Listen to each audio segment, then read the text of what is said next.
उठने जिनके कारोबार नहीं चालू है, जो लोग मजदूरी भी नहीं कर सकते, उनको कौन सा काम देके उनकी एकदम जो भी माली हालत है कैसा सुधारेंगे, इसके लिए इनकी संस्था काम करती है महात्रे साहब की।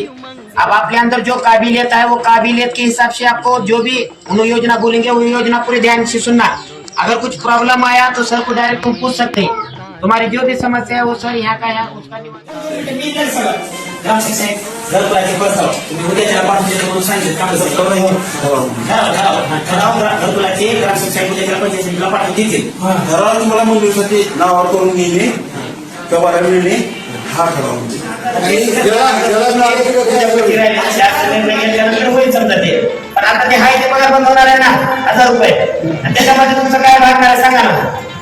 गोड तेल 180 रुपये किलो झाले, साखर 70 रुपये किलो झाले, झाले काय झाले काय करणार 1000 रुपयामध्ये.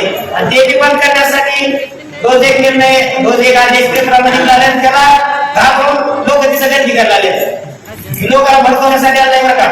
पण आपण जर असंच भीत राहिलो, अजून पण प्रमाणपत्र मागणार आहे तर कन्फर्म DRDचं प्रमाणपत्र मागते, त्याच्यानंतर अजून एक प्रमाणपत्र मागते.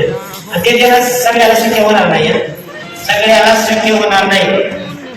एक डिसिजन घेऊ का, जे डिसिजन येते आपले मोठे जे माणसं आहेत ते अनुभवी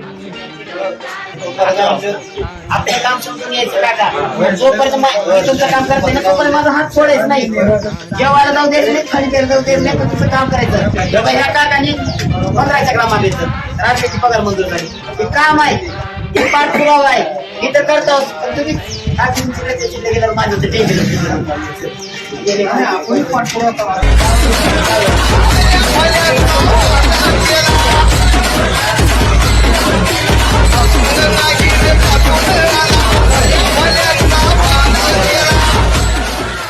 जाने अभी पलटना है रुख कितने दरियाओं का, कितने पर्वत राम